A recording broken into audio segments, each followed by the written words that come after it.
अऊज़ु बिल्लाहि मिनश्शैतानिर्रजीम बिस्मिल्लाहिर्रहमानिर्रहीम क़ाल सुब्हानहु तबारक व तआला फ़ी हदीस क़ुदसी बिस्मिल्लाहिर्रहमानिर्रहीम या अबीदद दनानीर वद्दराहिम इन्नी मा खलक़्तु लकुम दनानीर वद्दराहिम इल्ला लितअकुलू बिहा रिज़्क़ी व तल्बिसू बिहा सियाबी व तुनफ़िक़ू बिहा फ़ी सबीली अल्लाहुम्मा सल्ली अला मुहम्मदिन व आलि मुहम्मद। वाजिबुल एहतराम नाज़रीन किराम अस्सलामु अलैकुम। मौज़ूद सामीन, हमारा सिलसिला गुफ्तगू उन अहादीस कुदसिया के हवाले से चल रहा था कि जो अहादीस कुदसिया खुदा की ज़ात ने अपने महबूब नबी हज़रत मूसा अलैहिस्सलाम के ऊपर नाज़िल फरमाई और उन अहादीस कुदसिया को अमीरुल मोमिनीन अली इब्न अबी तालिब अलैहिस्सलाम ने हम तक पहुँचाया। आज जो हदीस कुदसी आपके सामने बयान करनी है उसमें खुदा की ज़ात औलाद आदम को मुखातब करते हुए इरशाद फरमा रही है, या अब अबीदद दनानीर वद्दराहिम इन्नी मा खलक़्तु लकुम दनानीर वद्दराहिम इल्ला लितअकुलू बिहा। खुदा की ज़ात इरशाद फरमा रही है, ए दिरहमो दनानीर के बंदो, मैंने ये दिरहमो दनानीर इसलिए तो खल्क नहीं किए थे कि तुम इनकी प्रस्तश करना शुरू कर दो, तुम इनकी पूजा करना शुरू कर दो, तुम इनको अपना हम्मो गम बना लो, बल्कि मैंने तो दिरहमो दनानीर को इसलिए खल्क किया था ताकि तुम इसके जरिए मेरा रिज्क खा सको, ताकि तुम इसके जरिए से मेरा लिबास पहन सको, ताकि तुम इसके जरिए से जो रिज्क तुझे मिले उसे मेरी खुशनुदी के लिए और मेरी रिजा के लिए मेरे रास्ते में खर्च करो।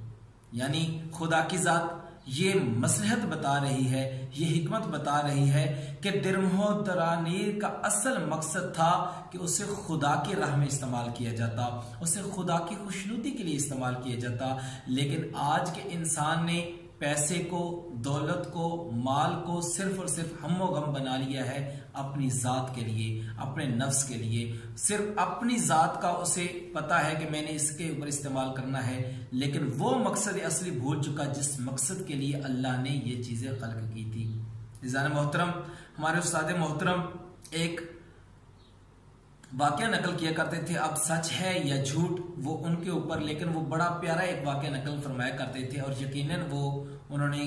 पढ़ा होगा या सुना होगा कहीं से जो वो नकल करते थे। वो फरमाते थे कि भुट्टो के ज़माने में एक करेंसी के ऊपर जो है वो बैन लगा दिएगा कि फलां दिन जो है ये करेंसी जो है नाकाबिल इस्तेमाल होगी, लिहाजा उससे पहले जिसके पास ये करेंसी मौजूद है वो इसको एक्सचेंज कर ले, वरना इसकी जो मालियत है वो खत्म हो जाएगी। अब वो ऐलान एक ऐसे शख्स तक पहुंचा कि जो शख्स जाहिरन बड़ा गरीब, बड़ा नातवा और बड़ा मिस्कीन सा नजर आता था,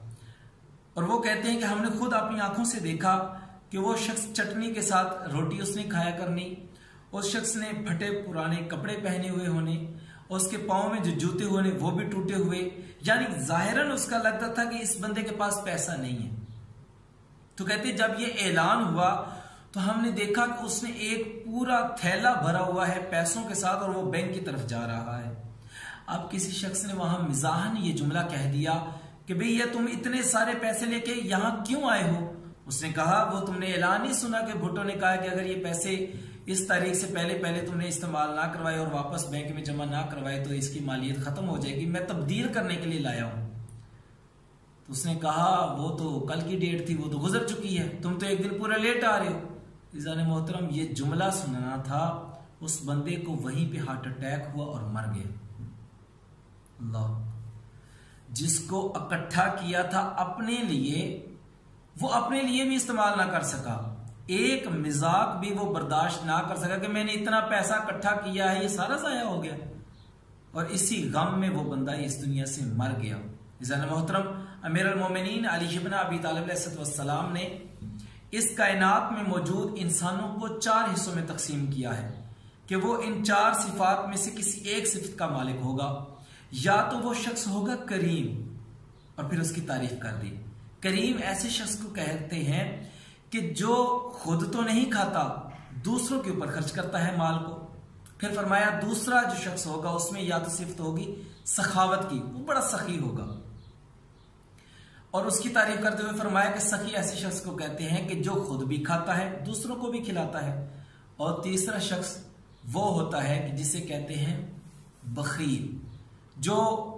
खुद तो खाता है लेकिन किसी को खिलाना पड़ जाए तो 100 बार सोचेगा कि यार खिलाऊं या ना खिलाऊं। और चौथी किस्म बताई कि वो शख्स होता है लईम,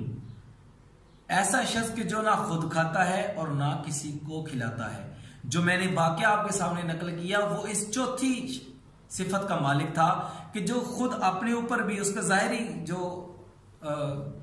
वज़क़त थी वो एक गरीब इंसान की जैसी थी, फटे हुए कपड़े, टूटी हुई जूती, बिखरे हुए बाल, खाना जो है वो गरीबों जैसा, लेकिन पैसा उसके पास बहुत था, तो वो लईम शख्स था।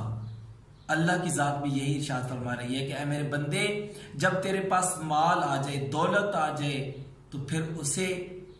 मेरी राह में खर्च कर, मेरी इताअत में खर्च कर। दुआ है परवरदिगार से कि अगर खुदा की ज़ात ने हमें अपने खजाने से रिज़्क़ अता फरमाया है तो हमें उसकी रिज़ा के लिए उसके राह में खर्च करने की तौफीक अता फरमाए। अस्सलामु अलैकुम व रहमतुल्लाह।